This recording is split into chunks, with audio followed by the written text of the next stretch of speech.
This is Patrick Coffin. You're going to love this hour. We're going to hang out with Eric Metaxas, and we're going to talk about the nexus of faith and film and fiction and how Donald drained the swamp on this episode of The Patrick Coffin Show. Coming up about now.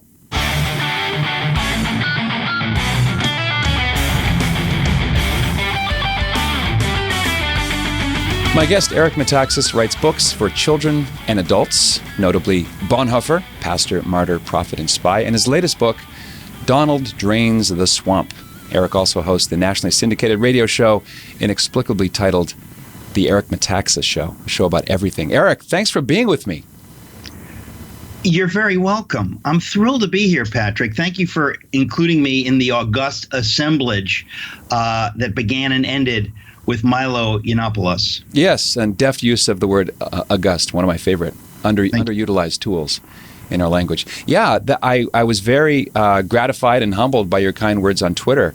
90% or more, when people listened to it and heard that I was going to be reaching out to Milo and talking with him, were like out of their skin, happy, excited. Oh my gosh, what happened to that guy? And Milo honored me by being the first guy he talked to in, I guess, a year and a half since everything blew up over there. But I wanted to go to a place with Milo that showed a different side of him, away from it was shocking, surprising, beautiful, amazing. I was in awe of some of that conversation. I'm going to be having him on my radio show to follow up, because it was really wonderful.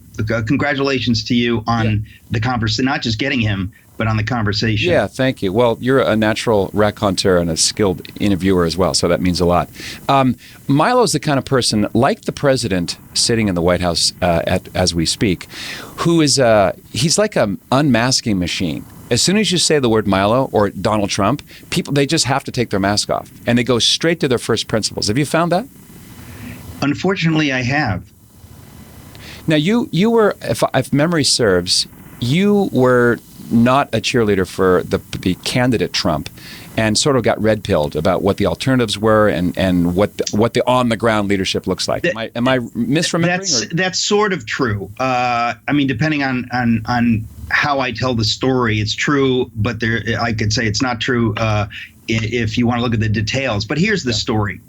I wasn't really a public figure until after my Bonhoeffer book came out, and then much more dramatically when my radio show began. And so I never had to think about what I say publicly. Obviously, we say whatever we say privately to whomever we say it. But when I had a radio show listened to by a lot of conservatives, mostly Christians, I thought, I can't just come out and say, I like this candidate or that candidate. I have to actually be thoughtful about it. And so my principle is that I believe in conservatism. I am first a Christian, second a conservative. I vote that way because I think it's very important. And so in the primaries, there was never any question whether I would vote for the nominee.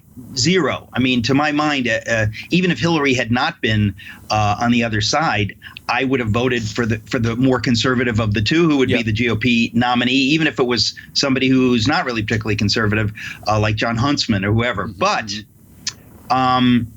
when it appeared to be clear that Trump is going to get the nomination, I didn't even blink about whether to vote for him, because I live in a world called reality where you have a choice between two candidates. There are many people who don't live in that world, and they seem to think that not voting for Trump was an option. For the life of me, I have no idea why they thought not voting was an option. I don't get it. I've heard all kinds of arguments. If you actually thought Hillary Clinton was not going to destroy America, which I guess a lot of conservatives and Christians did think, that she wouldn't be capable of actually destroying the country irrevocably, but I did. But if you thought that, I guess people thought, well, what could be worse? All right, we'll have 4 years of Hillary, we'll get over it. I didn't see it that way. I thought that I know that we're sliding toward an abyss, that just as a country can go into debt to a point where there's no return, at some point you can go into a liberty debt. The government can be so bloated and so corrupt that you never go back. And I really felt that was at stake. So yes, there was no question once the nominee was Trump that I would vote for Trump. And when I came when I was really public about that by writing a piece the weekend after the Billy Bush tape in early October of 2016. I wrote a piece in the Wall Street Journal saying, should Christians vote for Trump? Yeah. And I caught unshirted hell for writing that. On the other hand, being a Christian, my first responsibility is to God. My second responsibility is to my country. I did what I knew I had to do. But now this is the long answer. For the short answer to your question, when the primaries were happening, in the beginning of the primaries, I was not for Trump. But a friend of mine, in fact, the illustrator of my new book, Donald Drains the Swamp, I just happen to have some copies here. Yeah. I just happen to have a copy here. I'm going to hold it up just for 45 minutes, if you don't mind. And it's DonaldDrainsTheTump.com. Well, the reason I bring that up is that the man who illustrated this, who's one of my dearest friends, strong Catholic, lives in Kansas. He's one of my best friends in the world. And I said something disparaging about Trump on my radio program. And my friend, Tim Ragland, came after me. And he said, Eric, you're not getting it. You need to watch this guy. He's like an American folk hero. You need to watch him on the stump. Yeah. When Tim Ragland speaks, I listen. So I checked it out. And suddenly I began to see what Tim Ragland saw. And that was in the middle of the primaries, but I didn't feel I could come out publicly on my radio program because I thought I want to be respectful. You know, if Ted Cruz wins or Ben Carson wins or somebody like that wins, I want to be 1,000% behind them. So I was quiet about it. But Tim Ragland is the one that turned me around. And so when Trump finally did win, I said, Tim Ragland and I, we've done many children's books together. We need to do a children's book about a folk hero based on Donald Trump. Hence the book, Donald Drains the Swamp. So at some point you were going to ask me, why did you write this book? Now you know. I was not going to write that. I don't care about your book. No, I care. I do. I care. You know what? I don't care that you don't care. I'm Canadian. So you tell a Canadian he's apathetic, he says, "Who cares?" But you don't. But you don't live in Canada, do you? No, I do not. I live in. I used to live in America. I live in California now. I live in Pelosilandia. Pelosilandia. It's west of the other country called Texas. Yeah. I live south of Hollywood, north of Tijuana, as I mentioned. Have you seen the video footage on the YouTube of? There's a couple versions of this. Before the election happened, someone took the time to make a simple sign with large font, Hillary, and then the other side it said Trump. And they just stood there and filmed the reactions. When people walked by the Hillary sign, the reactions were more or less, no thanks. You know, he would nod and so on. Or, I hate Democrats, whatever. Right. Just sort of a little bit of verbal sputum. When it got flipped to Trump, multiple fistfights almost came to pass. Just the hysterical, like visceral, the white devil laser beam eyes. Well, listen. What? You're a serious Christian. Yeah. I'm a serious Christian. We purport to be. We believe in the spiritual realm. We believe that the fight between good and evil is not an economic battle or a political battle. There are spiritual entities. And when you see real hate and real anger and that kind of emotion, you have to at least be open to the idea that there's a spiritual component. Yeah. I'm convinced that there has been an unmasking, as you put it, of dark spiritual forces. We're seeing a level of hatred, vitriol, nastiness that in our lifetimes we've never seen it. Mm-hmm. And people, of course, seem to feel justified. That's always the Pharisaical thing, right? Like, I'm doing this for the right, I hate you for the right reasons. Yeah. I hate you in the name of love. I blow your brains out in the name of pacifism. You know, it's all for a good reason. And I think that the viciousness that we're seeing with Trump is very telling. It's very interesting to me that people seem to give themselves the permission to be nasty because they actually seem to believe that everything is at stake, that he is Hitler, that he is a racist. Kirsten Powers, whom I was instrumental in leading to Jesus, and she, of course, has now been received into the Catholic Church. This is a friend of mine. Yeah, I followed her story a little Sister bit. Yeah. Christian, and she said recently that the white women who voted for Donald Trump, that would include my wife, who's also Kirsten's friend, that they are in fact racists. And I thought to myself, we have crossed the line. There's no ability to have a conversation when somebody you know of as a sister in Christ and a friend actually makes a statement that says you are a racist. You begin to wonder, do these people know what a racist is to make a statement like that. It's just, but I say that not to just point fingers at Kirsten, but to say that it's very weird in America right now. And I think there's a spiritual component. There's something going on that doesn't make natural sense. It reminds me of I want to say Candace, what's her name? The black conservative. Candace Owen. Candace Owen. I watched her get harassed and harangued by these Antifa-type cowards. And I noted a couple things. A, as you say, do you have a dictionary? Do you know what a racist is? Calling the cops who showed up, mostly black and Hispanic cops, the cops are racist too? The white kids from their mom's basement calling a black woman it's just like the absolute loss of reason. And it's actually, I mean, for those of us that love God and therefore even love our enemies, which is to say these sad Antifa brown shirts, the whole thing is frightening. When logic breaks down, when the ability to communicate on the simplest level breaks down, and you see nothing but rage and nastiness and raw emotion, it's actually horrifying to some extent. It's like seeing somebody who's demon possessed. You should weep because you realize that there's no ability to talk to this person anymore. It is when you can't agree on basic things, when you can't have a civil conversation, when you have normally wonderful people making dramatic statements like that, it's troubling. I think that's the source of a lot of anxiety on the part of conservatives, because they want to keep going to the mat. Let's get to first principles here. Let's clear away the shrubbery and get to what we agree on. But the other side want us silent. You know, get off the stage. I'm not going to dignify you by even having the conversation. Well, that's why, Patrick, this is unfortunately like a civil war. This is in my book, If You Can Keep It, I talk about how there have been two genuinely existential crises. The revolution, where we drained the first swamp and got rid of the monarch, the tyrant, and established self-government on the American model. That was the first existential crisis. People bled and died and sacrificed nobly.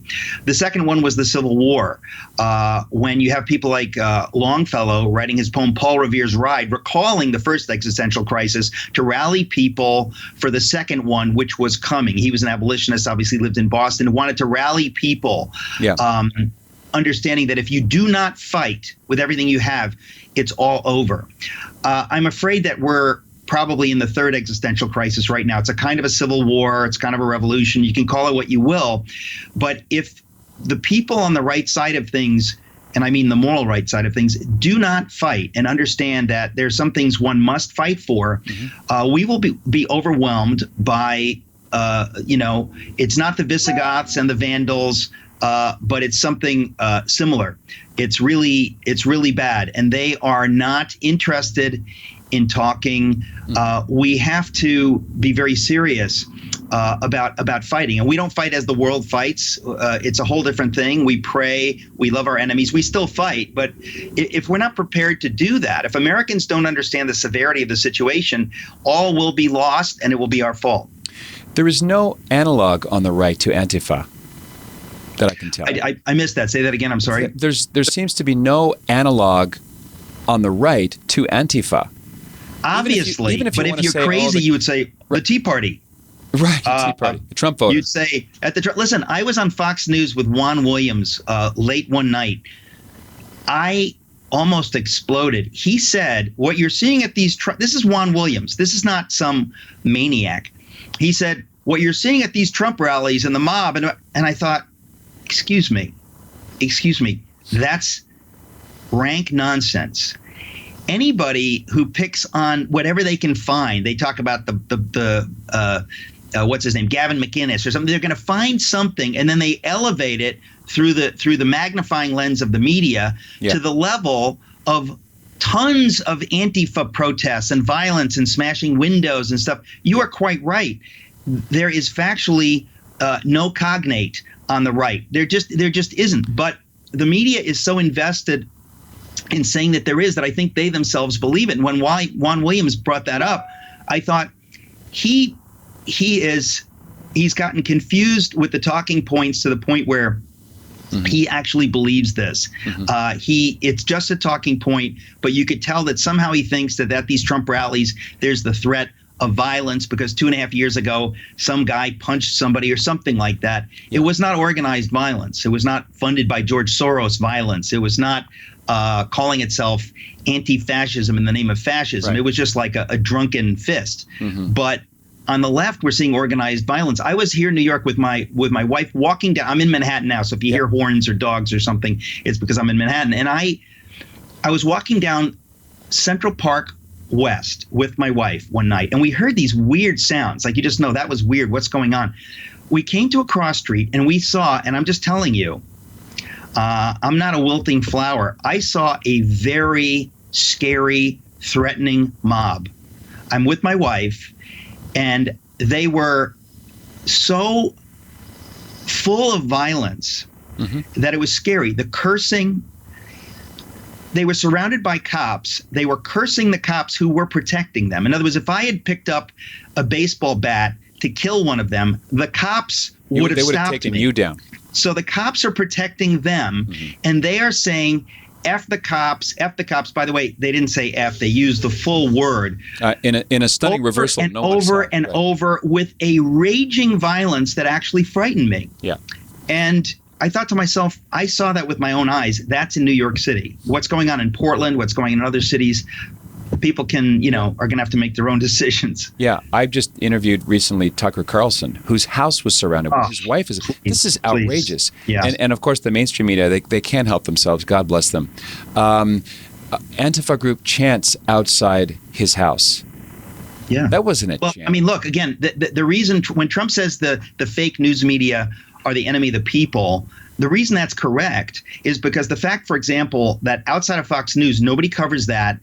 That is the end of civil society. When the mainstream media refuses to cover something like that, it's no different than the government picking winners. It's no different than the government putting its thumb on the scale where it ought not to do that. The media is supposed to report. If something like that doesn't rise to the level of reportage for NBC, ABC, CNN, then something is wrong in the culture. If they're only reporting on their narrative, that's deeply, deeply troubling. So when people ask, are we in tough times? Those are the kinds of things. And I think, honestly, most Americans see this stuff. Are you familiar with Douglas Murray? He's openly gay conservative, writes a lot about the hordes of unfettered Muslim immigration into the UK. He said something in an interview once that really stuck with me. I've been thinking about this insight. And I forget the exact way he phrased it, but he said, if the British soldier Lee Rigby, remember the one who was decapitated in broad daylight in England? Yeah. When you and the guys you were yelling Allahu Akbar when they lopped off his head. Yeah. If you, meaning himself, if I describe that as a Muslim act of terror, I'm attacked as divisive, but I'm just the secondary reporter. I'm pointing at X. Yeah. No one wants to talk about X. Well, but the point is, look, here's the thing. If folks like you and I do not fight, in other words, if we don't fight and resist this kind of thing all day long, those folks will win. They're not in this to lose. It's vile. It's horrific. It has taken over most of Europe. If people who see what it is don't do everything they can to fight it, we will only have ourselves to blame. And we really are at that point. I hate to be a Cassandra, believe me, but we're at a dark point.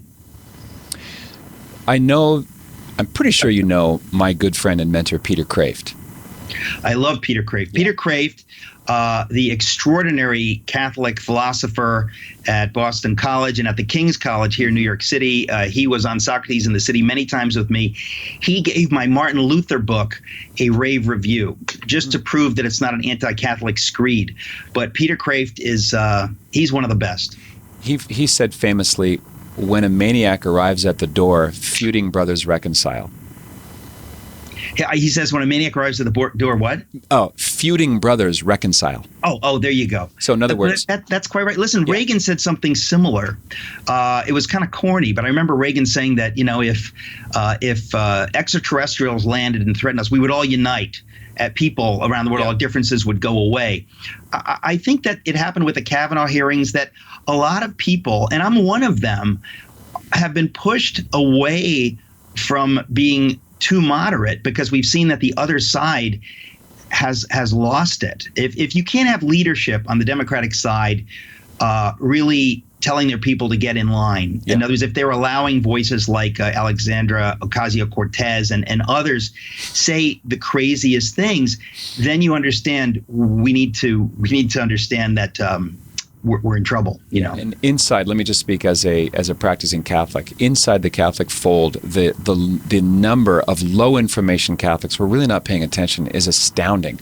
The ones who voted for the most radically pro-abortion president in history, who vote to redefine marriage. I think it was 54% according to the Pew Research. Like, where are you getting this? Why can't you connect your faith in Jesus Christ, His Lordship, the order of the universe, and goodness and family with the party they don't even hide it? Just read the party platform. Since I'm not a Catholic, I've always wondered this. Are those people actually Catholics? Is a cafeteria Catholic a Catholic? Can't you be a Catholic in name only? Yeah. I mean, I feel like my view of the world, apart from baptism, is infinitely closer to what the magisterium teaches than most people that I've grown up with that say they're Catholics. Now, I'm not talking about serious Catholics, but it's a dark day. Obviously, this Pope is not helping the situation. But I see this. I didn't used to see this among my fellow evangelicals, but I have seen it in the last few years where they our friend John Zmirak talks about this, right? About the seamless garment, that no matter what you say about the unborn or about transgender being forced on kids in kindergarten, that kind of teaching, when you bring that up, people say, well, what about this? And what about this? Yeah. As though these things are equivalent. And I think that, we will never get things right with regard to the poor. We'll never get in other words, we have to keep trying. But the idea that trumps everything and the unborn and so on and so forth, it's simply sloppy thinking. And we do have to fight. I think it is an existential crisis. Listen, Bonhoeffer faced this. Some people watching know that I wrote a biography of Dietrich Bonhoeffer. Bonhoeffer faced this in his day in the church in Germany. That was a day when serious Catholics and serious Lutherans and evangelicals united because they understood Hitler was Antichrist. Maybe not the Antichrist, but the Antichrist spirit was alive and well. Many people in the church simply did not buy it until it was far too late. Yeah. And we're in a very similar situation where you have a lot of people saying, oh, you're being incendiary and you're being hysterical. Things aren't that bad. And I think, well, I wish that they weren't that bad. But the fact of the matter is that they're very bad. And just because somebody says they go to church doesn't really mean anything. And I think the German church has been hanging its head in shame for 80 years as a result of their failure. And I would say to my fellow Christians today, let that not happen to us. I really think it could. Yeah. We're no better than the Germans of that day. We're no better than anybody. We have just as much original sin in us as anybody, except maybe the French. I got to point that out. But that was a joke. Anyway, you get it. I do get it. I first saw you talking about your book, Bonhoeffer, at the prayer breakfast with the Obama Messiah sitting feet from you, which became a book, right? No Pressure, Mr. President? Right. Right? Yeah. Yes. And I just thought you were magnificent, Eric. I didn't know you at all, but I thought your presentation that you out-dappered everyone, even if they were in a tuxedo, and you were telling the truth in a gentle way, but was also manly, and it made me want to find out more about Bonhoeffer. That must have been watershed for you. Did you have a pinch me moment, or was it just normal, like a normal day? No, it was beyond anything I'd ever experienced, and in fact, when I was notified that I was to be the speaker, I said to myself very bluntly, this is Jesus. This is a miracle.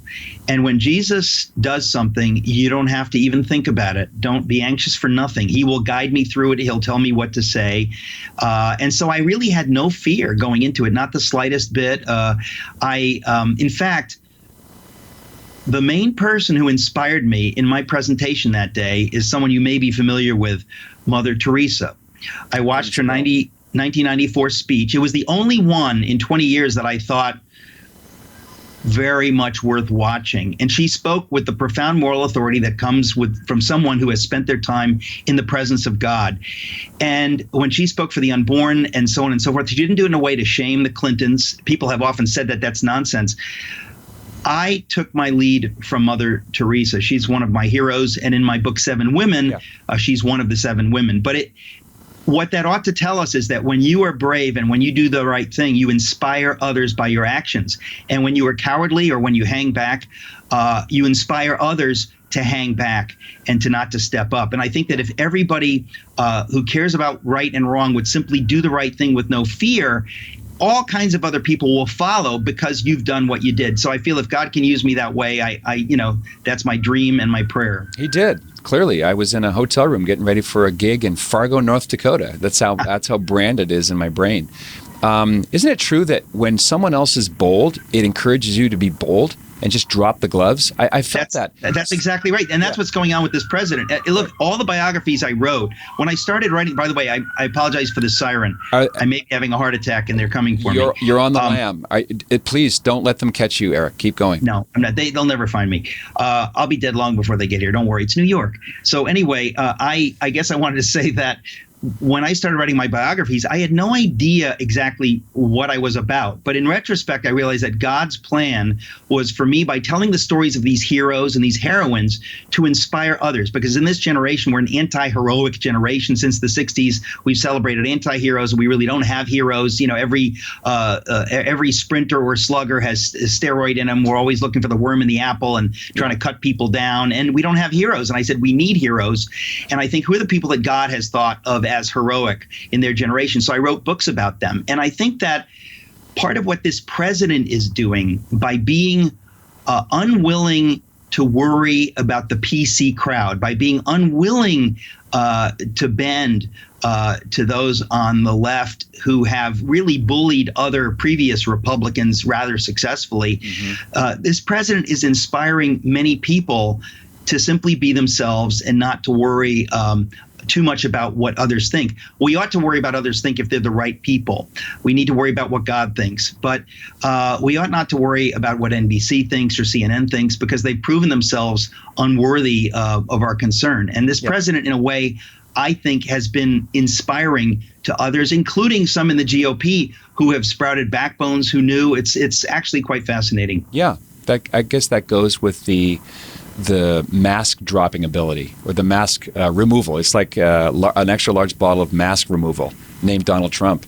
I mean, I'm a Canadian, so I didn't vote, obviously, and so this is supposed to be against the Canadian grain, the personality of introversion. Oh, he's the most un-Canadian. I mean, look, he is, but it's not.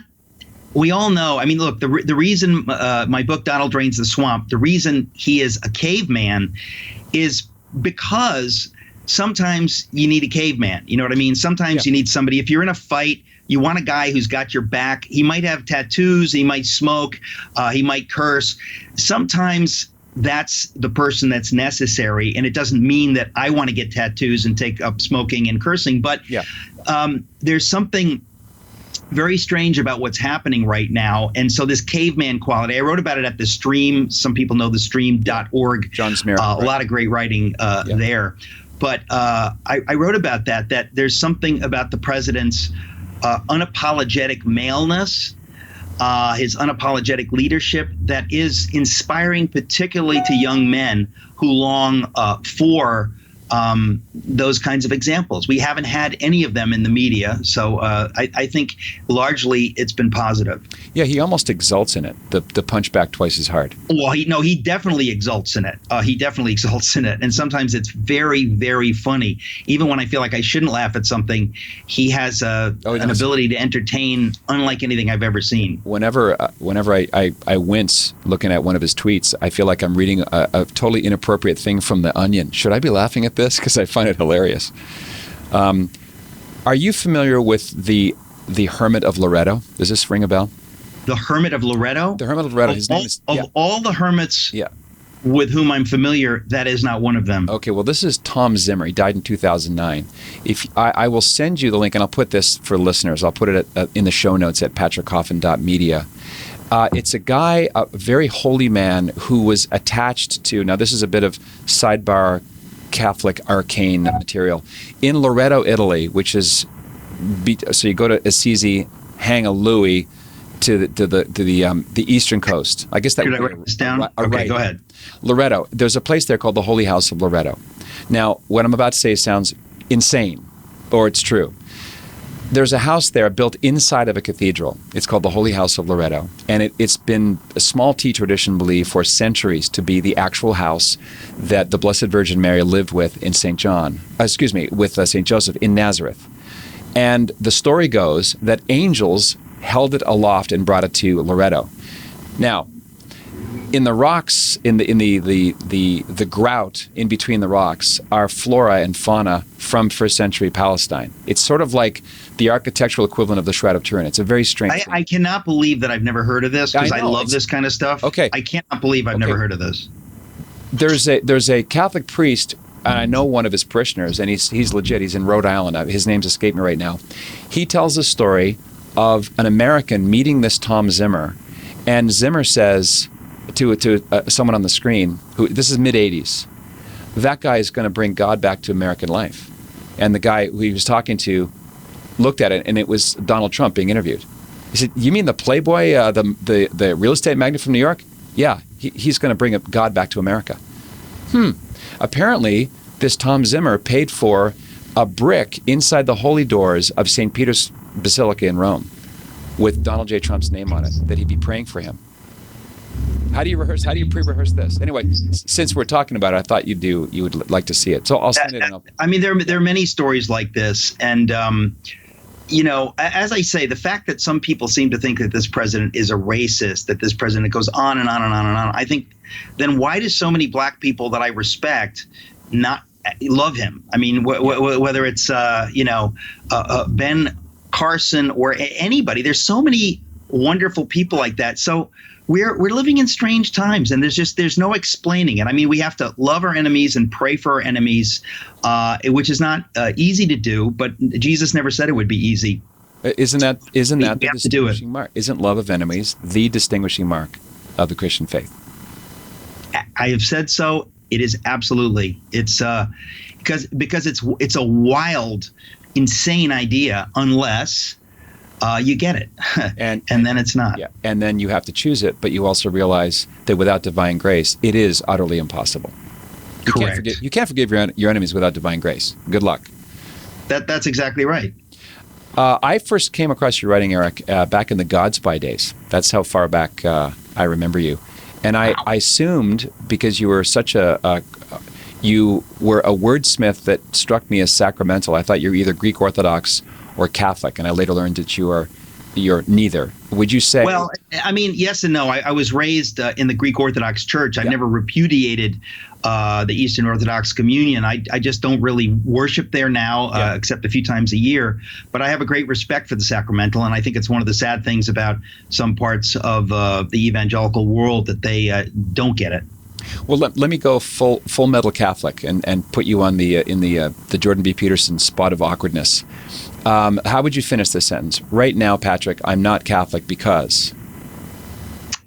Now, you didn't specify whether that was a small or a large C in the word Catholic. Capital C, communion with Rome, seat of Peter, that kind of thing. Why? Magisterial. Many reasons. Like my hero and ultimately my friend Chuck Colson, and following in his footsteps, I have tremendous, serious respect for the Catholic Church. And whenever I find anti-Catholicism anywhere in the Protestant world, it makes me sick. That said, I was raised, I think maybe part of there are many reasons for this, for my not being Catholic, capital C. I think because I was raised in the Greek Orthodox Church, I feel that if I were to return to a sacramental tradition, that would be the lung where I started and where I would go. But also, many of my heroes in the faith have been people like Billy Graham. And I think if I were convinced that Billy Graham is in hell, then I would become a Catholic. But I guess there are many things, as I say, about the Catholic Church that I admire. And if I were a Catholic, if I were already baptized and I were a Catholic, I might well be more active in it. But I don't think taking that step of being received into the church is something to which God has led me. And I will say that in my life, since I've had my serious born again experience. I mean, I write about it in my book Miracles, and if you go to my website ericmetaxas.com, I tell the story. It's an amazing, miraculous story of how Jesus came into my life dramatically at age 25. I'm not saying that I was a hellbound sinner before that, but I know that at that point Jesus came into my life in a dramatically miraculous way and has led me miraculously in the 3 decades since. In all kinds of ways. In other words, he's led me in my career path, in friendships, in many, many, many ways. So I do feel that I take the leading of God very seriously. And I have always said that if I felt he were leading me to the Catholic Church or to the Greek Orthodox Church again or anything like that, I'm always open to that in my prayers. And so it's not something that I have some kind of deep theological animus against. I don't. I mean, I have questions about, the Assumption of Mary or about any number of things. But many people whom I adore intellectually and otherwise have made peace with those questions. So it's not a theological issue. I hear that loud and clear, and I'm not asking out of hostility by any stretch. I mean, I know you're not. That's why I'm not answering it out of hostility. Explaining Catholicism to folks, because normally my spiritual father is Archbishop Fulton J. Sheen. I remember you saying that in the Milo Yiannopoulos thing. That is so cool. And I want to read the book that you mentioned, his last book, the one where he talks. Is it the one he talks about Chesterton? Yes, that's his posthumous book, Treasure in Clay. He wrote a book in 1952 that I mentioned, I think, to Milo, called The World's First Love, about the Blessed Mother.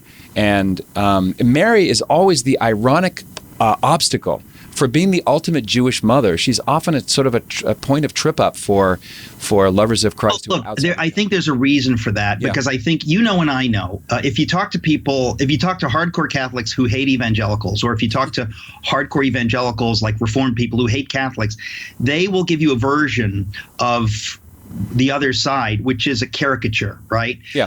They will talk about, they pray to the saints, they worship the saints. They're not venerating the saints, they pray to the saints. You get that. I mean, people talk about Luther that way. Catholics talk about Luther did this and this and that. And I think, look, let's just figure out what actually happened. We don't have to parody it. We don't have to turn it into the cartoon version. But I think that when it comes to Mary, a lot of people feel that, there are a lot of people who don't pray to Jesus. They feel safe with Mary, as though Jesus is the forbidding father figure, as though Jesus didn't come to be the mediator between us and the forbidding father figure, the scary judge. And so it kind of it goes in all kinds of directions. I saw a lot of that in the Greek Orthodox Church growing up. People always referring to Panagia, like this wonderful mother, and you think, well, and Jesus, like he's the scary guy that you don't want to talk to. So a lot of this is emotional. I have no idea ultimately where it's going to come out. But I do think that one of the sad things about the Protestant church is how we have thrown the baby out with the bathwater, meaning the mother out with the bathwater. Yeah, that's a good metaphor switch. You threw the mother out with the bathwater. Right. Yeah, you're talking about something that behind which lurks the question of authority. I know a lot of people who, because I've just done this professionally for so long, when I speak with evangelicals who enter the Catholic Church formally, I often bring up the Blessed Mother.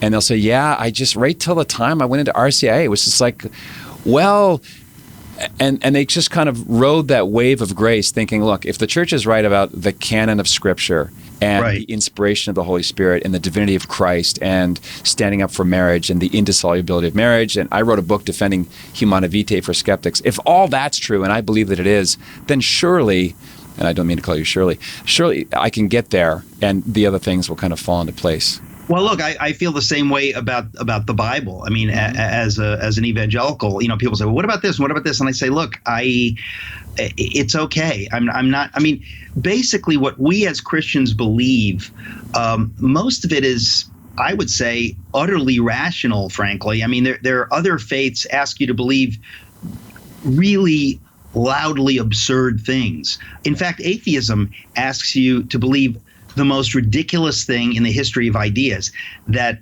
everything is a result of random, utter chance, which means that life literally has no meaning whatsoever. There's no such thing as good or bad. If I murder 1,000 children, that's actually not bad or evil at all.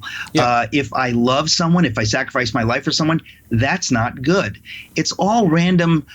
It's all chance, and it's all chemicals. It's all the spirit, the species perpetuating itself. Anybody who really believes that has to be half crazy. That makes far less sense than believing the Bible is the inspired word of God. Another good Sheen book on this is called Old Errors and New Labels. It was written in 1931. It sounds like it reads like he wrote it last Tuesday, and he's talking about atheism, and he says, how could there be anti-cigarette laws unless there were cigarettes? How could there be prohibition unless there were wine and spirits? So what are atheists atheating? I love that. What are they atheating? Yeah, what is that atheating? I think that it's silly. And listen, in my book Miracles, I actually write about the limits of science, right? If you have a strict materialist view and you say all we can know is what we can know with our senses, it's all that science can teach us, that's the limit, in fact, of science. But if you want to know the why are we here? Science can't answer that question. So to say that because science can't answer that question, the question is unanswerable is a logical fallacy. Right. Science has limits, and we have to respect those limits. And scientists need to respect those limits. And people like Stephen Hawking and others who have really embarrassed themselves with pronouncements that are in fact not based on science, they should be quiet. They should say this is what we can know, and that's it. Isn't that interesting that it's like a fallacious transference of gifts? Here's a brilliant physicist who's a terrible philosopher. Here's a magnificent actor who's an awful political commentator. Why do we assume? Freud is the first one. I mean, Freud, who's even what he was good at is largely garbage. But the point is, he was particularly bad at talking about God. But he felt the need to go there, and I think folks like that embarrass themselves. Stick to what you know. Can we talk about nomen est omen a little bit? This is a phrase Why not? I've been chewing on for a long time. Nomen est omen is a Latinism spoke by Latins. See, there's a triple tautology there. Nomen est omen means names are destiny, or it's this insight that, and there's some empirical evidence for this, by the way, that a person's name, primarily their surname, is a kind of almost a mystical GPS to what fate will befall them, what career they'll choose, or what life ended up handing them. And maybe we can start with Donald Trump. Think of it. He trumps his enemies. He trumpets. I don't need to think about it because I've thought about it. There is something there. I mean, look, I think you can push this too far. But I think there is truth there. Look, names are important to God, but you don't want to be fatalistic, right? I mean, if somebody's name is murderer, that doesn't mean that they have to murder. They can change their name. There are people that have bad names, so I think we do want to be careful. But names and what we say are important, and I do think it's entirely possible that the name Trump, the last Trump, trumpet to trump something, that it may have a meaning beyond itself. I'm perfectly open to that. You're right about it not being. It's not causal. It doesn't mean that. By fate, I simply mean those. I think those things are accidental. But sometimes, like Judge Igor Judge was the former judge of England. Everyone knows like an attorney named Counsel. That kind of thing. There's a urologist in San Diego, Dr. James Fawcett. And look at the high-profile Democrat married to Huma Abedin, right? Anthony Weiner. Nomen est omen. And you know what? The funniest ones are the most inappropriate. That's like Donald Trump saying something. I just go, no, I'm just not going to follow you there, my friend. I'm not going to follow you. But last name Metaxas, the Greek Metaxas, means basically silk or silk merchant or silker. And I don't have a particular fondness for silk, but I always wonder: does it mean that I'm smooth? Does it mean whatever? You always wonder if your name has any meaning. I wouldn't take it too seriously, but I think it is fascinating. It just happens enough that I notice it when a story comes by, like the sheriff of San Diego County who reports on grisly crime scenes is named Sheriff Gore. But the silk thing, I mean, you're a dapper dresser. So in that sense, the sense of, finery without being a snob. Also, I think there's a subliminal tie-in with Texas with you. When I think Metaxas, I think Texas. Once a year, Eric the Viking, right? People say to me, "Hey, what's your name?" But Eric Metaxas. They go, "Really? What part of Texas?" It happens to me almost exactly once a year. That's funny. I have a real love for Texas. I go to Texas more than any other place. When I'm not home here in New York City. Yep. But I have a real love for Texas. I was just in Houston. But I will accept that. Yep. That works then. Let's talk about movies in our. Well, we've got some time. Why is it that, as Professor Tom Parham says famously, that heathens make the best Christian movies?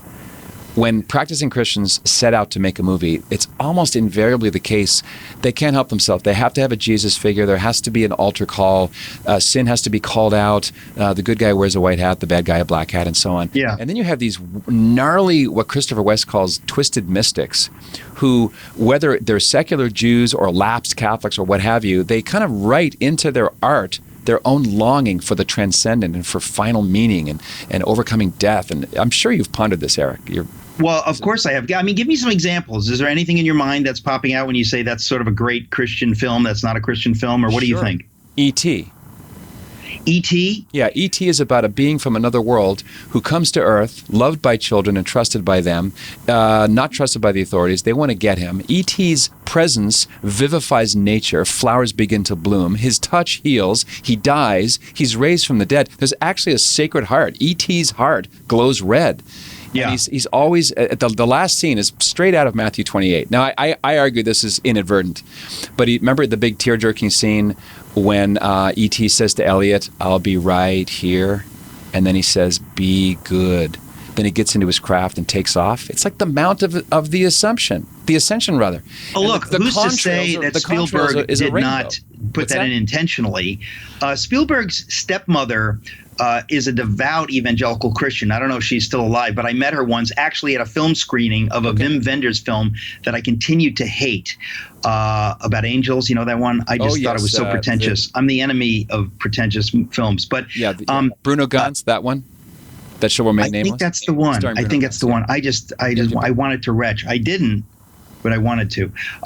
The thing is that Spielberg, in his film, the best presentation of the gospel I have ever seen, like anywhere, was in his film Amistad, which talks about the slave ship that John Quincy Adams gets involved. It's a long story, but some of the slaves are in the hold of the ship and telling the story from an illustrated, mid 19th century Bible of the man who comes down from the sky and whatever. It was the most beautiful, poetic telling of the Gospels, and it was explicit. It wasn't a parallel to the Gospels. It was the gospel story, but it was in a Spielberg film. Spielberg, to my mind, he is right now my first choice to direct our Dietrich Bonhoeffer film. It's fully funded.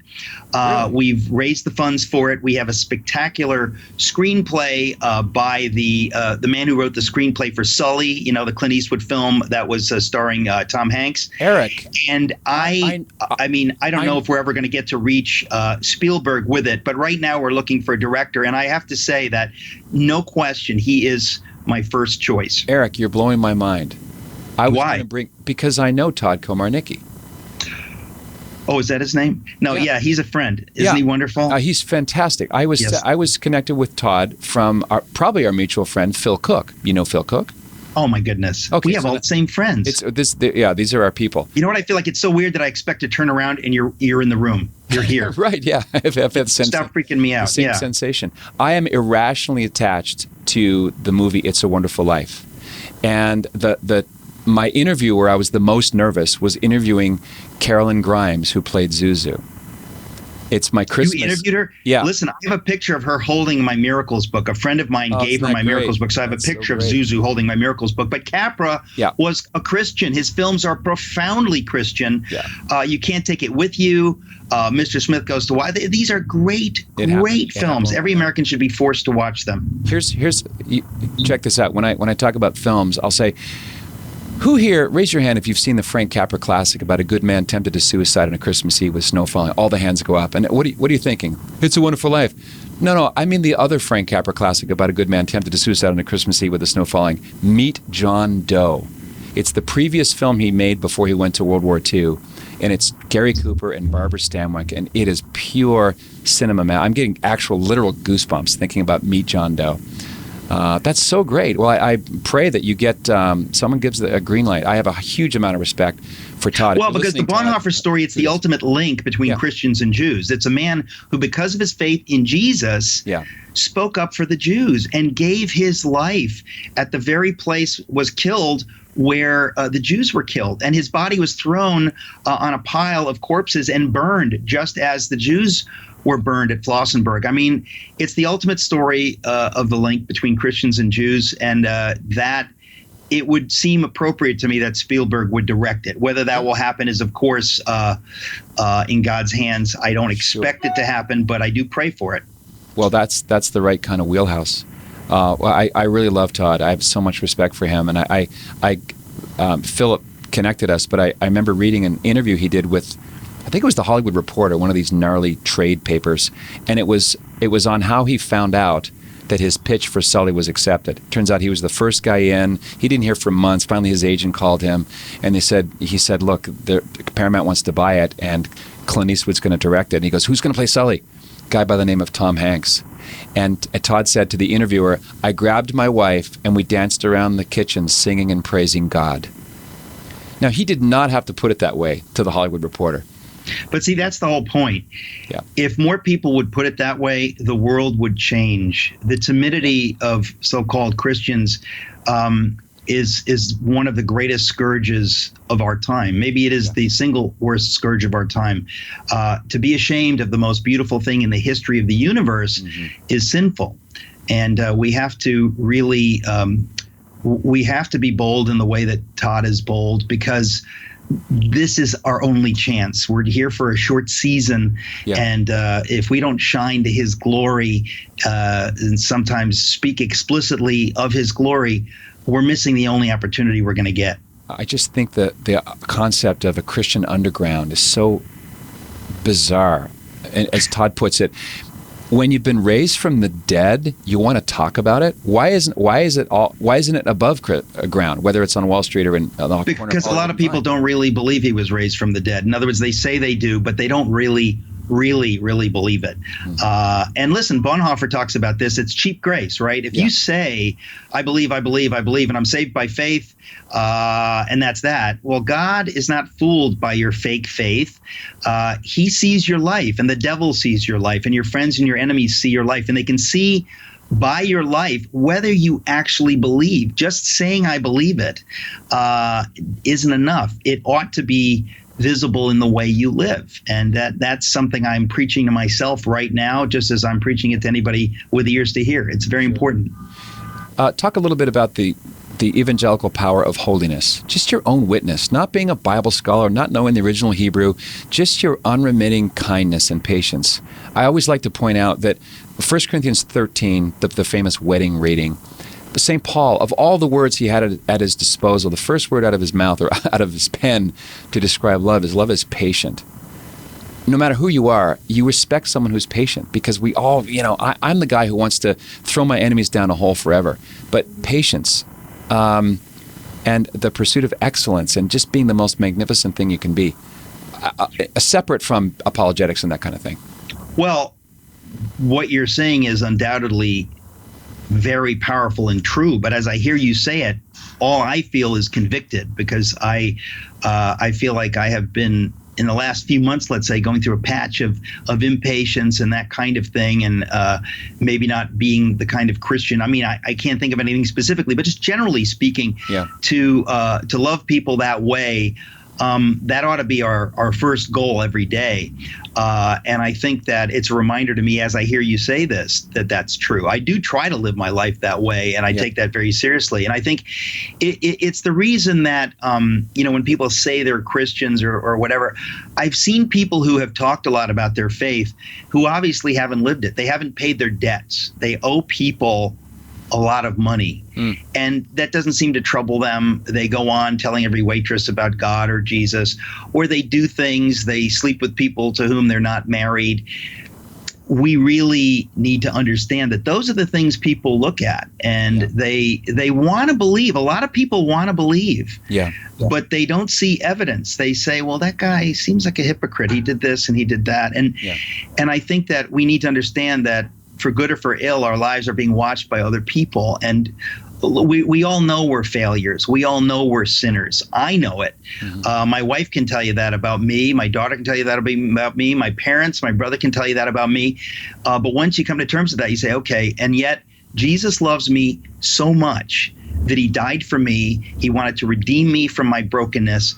That's the reality in which we live. And it's just something that, it's the only reason we're on this planet. Everything else is secondary. So, I'm glad you brought that up, because that's what it's all about. We live as though we're owed tomorrow, don't we?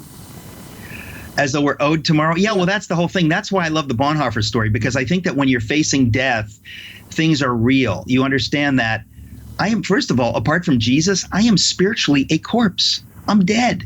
The only life is him. And I don't want to be a cut flower. I don't want to pretend I'm alive and look like I'm alive, but really be dead and dying. That's what we are apart from the life of God. We need to be connected to him.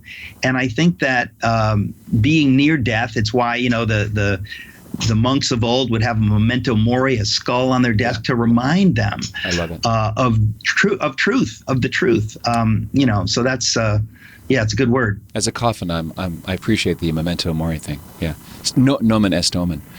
Father Mitch Pacwa, who's a polymath, multi-linguistic guy, says he believes that coffin comes from kufan, a Hebrew word meaning basket, the basket of fish in Luke's gospel.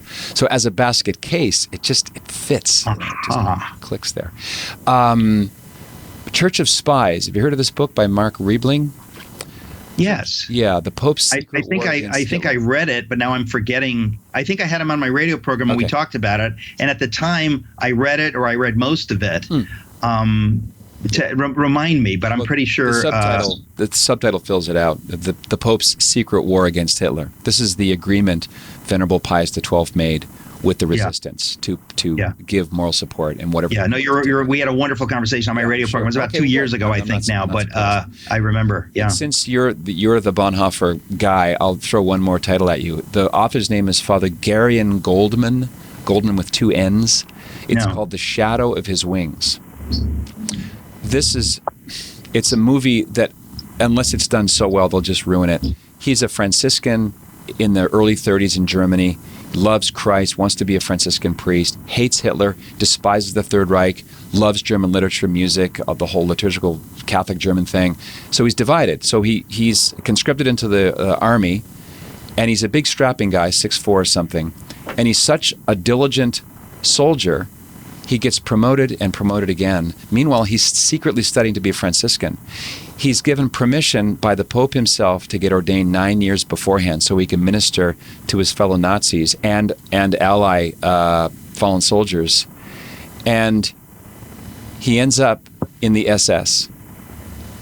He never has to lie. He never uses his Luger. I hate the term, page turner is hackneyed, but The Shadow of His Wings by Father Garion Goldman. He ended up after the war going to Tokyo.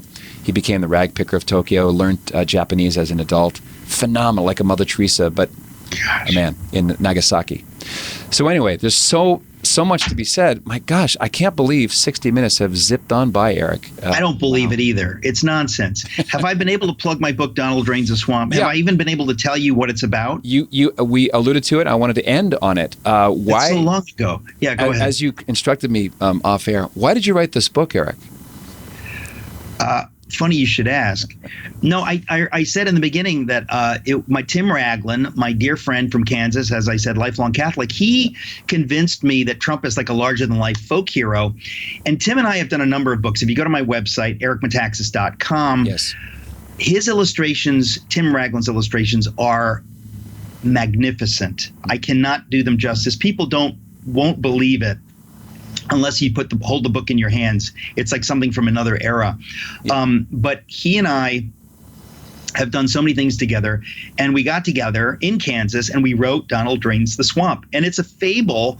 It works on a number of levels. It's like, originally I thought of it as an adult humor book. Like, it's a gag book you're going to give to your friends who love Trump, or you're going to give to your friends who don't like Trump. Yep. But it's very innocent and sweet. So it really is a children's book. It's not a parody of a children's book. It really is a children's book. So kids love it, but then the parents laugh because they get the adult humor. There's a lot of adult humor. I mean, for example, the number one dinosaur, the swamp creature, the biggest swamp creature, is the George Osaurus. I see what you did there. You get that joke. And then, you have a dinosaur. Well, the first dinosaur in the swamp is the Lobiosaurus, and then you have a figure that looks like Chuck Schumer. You've got a turtle. Now, by the way, this is just a quirk of nature, but all turtles look a little bit like Mitch McConnell. There's nothing you can do. If you draw a turtle, people are going to say it's Mitch McConnell, but it's a bipartisan swamp. Yep. There's a character that looks like John Clapper. It's funny. There's a Twitter bird that flies around. Donald says funny things, but there's a fable. There's a serious fable about what does it mean to take back your government? What does it mean when your leaders are out of touch with the people they're supposed to lead? What does it mean to drain the swamp? What is the swamp made of? Money. When you drain the swamp, what happens? People follow the money. All the bad people go away because they're running after the money, and then you can take your government back. But at the end of the book, after the king has fled, chasing the money to the horizon, because Donald decides to dig a trench. He's going to dig the biggest trench you've ever seen, and he's going to get Mexico to pay for it. That's a joke. That's a joke. But he's going to dig this trench, whatever. And so they say to Donald, after the king has left, "Hey, Donald, why don't you be our new king?" And he says, "No, you're a free people now. A free people don't need a king. A king tells people what to do and they have to do it. A free people tells their leaders what to do and the leaders have to do it." That's exactly what George Washington did in 1783. I write about it in my book, If You Can Keep It. Well, we end our book with Donald the caveman doing that. So he really understands that it's not about him, that the government is about, self-government is about doing the wish, fulfilling the will and the wishes of the people. So there's a serious message in it. It's meant absolutely to be funny. There's a lot of funny stuff in it, but it's also a serious message. So I'm hoping that people who love Trump will get it. I'm hoping that people who don't love Trump will get it. And I'm hoping that people will give it to their friends who really don't like Trump, because I bet they'll laugh. Yeah. Anyway. So they might be vexed, but they can't help it with the whimsy of the You will cartoons, laugh. I mean, there's a lot. As I sure. say, it's a bipartisan swamp. So. Well, I wish I could say it wasn't true, but there's swamp territory in Rome, and maybe in the future you're right about draining guess that what? swamp. Look. These things are eternal truths.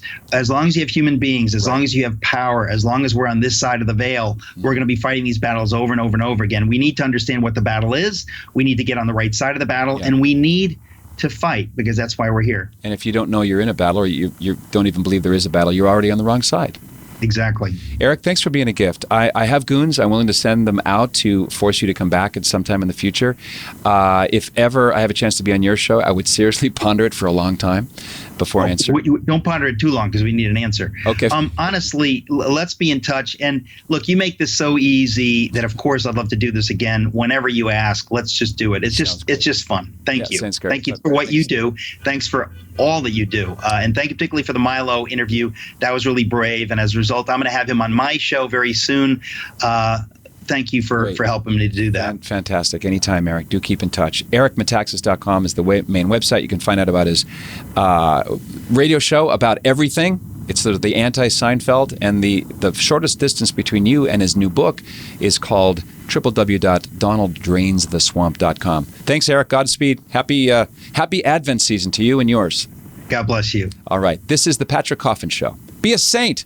What else is there? Hey, this is Patrick Coffin. If you like what you see and hear, and you want to see and hear more, consider joining Coffin Nation as a full member. Just click right here and find out more about what that means. Nipsey, my fedora. That's Coffin Nation, the world's largest online community of culture builders. Click right here. See you on the inside.